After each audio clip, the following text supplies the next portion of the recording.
அஸ்ஸலாமு அலைக்கும். Happy good day. Super டேஸ்டியான, ஹெல்த்தியான இது ஒரு பிரேக்ஃபாஸ்ட்னு சொல்லலாம். ஈவினிங் ஸ்நாக்ஸ் இல்லைனா டின்னர்லயும் இது சாப்பிடலாம். அவ்வளோ ஹெல்த்தியான சம்பா கோதுமை வச்சு ஒரு ஹெல்த்தியான கட்லெட் ரெடி பண்ணியிருக்கேன்.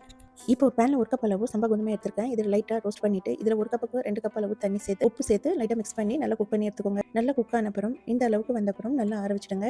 இப்போ ஒரு பவுல்ல உங்களுக்கு பிடிச்ச வெஜிடபிள்ஸ் எல்லாமே சேர்த்துக்கலாம். நான் பீன்ஸ், கேரட், கேபேஜ், அதோட கேப்சிகம், சாப்ட் ஆனியன் சேர்த்திருக்கேன். இதோட பாயில்டு பொட்டேட்டோ இதெல்லாம் சேர்த்துட்டு நல்லா மிக்ஸ் பண்ணிட்டு, இதில் 1 கப் அளவு வேக வச்ச சம்பா கோதுமை சேர்த்துட்டு நல்லா மிக்ஸ் பண்ணிட்டு, இதில் 1 ஸ்பூன் அளவு காரத்துக்கு ஏத்த மாரி மிளகாய்த்தூள், அதோட மஞ்சள்தூள், கரம் மசாலா, சீரகத்தூள். உங்கள்ட்ட எலுமிச்சம் இருந்தா அது கூட சேர்த்துக்கலாம். தேவையான அளவு உப்பு சேர்த்துட்டு, இஞ்சி பூண்டு பேஸ்ட் சேர்த்து, பொடியா கட் பண்ணின கொத்தமல்லி சேர்த்து நல்லா மிக்ஸ் பண்ணிக்கோங்க. இந்த மசாலா நல்லா பெயிண்டிங் ஆகுறதுக்காக நான் 2 ஸ்பூன் அளவு அரிசி மாவு சேர்த்திருக்கேன். சேர்த்து நல்லா மிக்ஸ் பண்ணிட்டு, ஒரு தவால 2 ஸ்பூன் அளவு ஆயில் சேர்த்துட்டு, நான் ரவுண்ட் ஷேப் எடுத்திருக்கேன். உங்களுக்கு பிடிச்ச ஷேப்ல கட்லெட் ரெடி பண்ணி எடுத்துக்கலாம். நல்லா மொறுமொறுன்னு இந்த அளவுக்கு நல்லா கிறிஸ்பியா ரெடி பண்ணி எடுத்துக்கோங்க. இதுக்கு ஒரு கிரீன் சட்னி ரெடி பண்ணிக்கலாம். ஒரு மிக்ஸி ஜார்ல கொத்தமல்லி, புதினா சேர்த்துட்டு, காரத்துக்கு ஏத்த மாரி பச்சை மிளகாய் சேர்த்துட்டு, கொஞ்சமா ஒரு வெங்காயம் கட் பண்ணி சேர்த்துக்கிறேன். சேர்த்து அரைச்சு எடுத்துக்கோங்க. இப்போ இது ஒரு பவுலுக்கு மாத்திட்டு 1/2 கப் அளவு தயிர் சேர்த்து நல்லா மிக்ஸ் பண்ணிட்டு, தேவையான அளவு உப்பு, அதோட சீரகத்தூள் மிக்ஸ் பண்ணி எடுத்தா கிரீன் சட்னியும் ரெடி. இந்த கட்லெட் இந்த கிரீன் சட்னியோட சாப்பிட்டு பாருங்க. அவ்வளோ டேஸ்டா இருக்கும். மறக்காம இந்த ரெசிபி ட்ரை பண்ணுங்க. ட்ரை பண்ணிட்டு கமெண்ட் செக்ஷன்ல கமெண்ட் பண்ணுங்க. தேங்க் யூ ஃபார் வாட்சிங். Happy good day.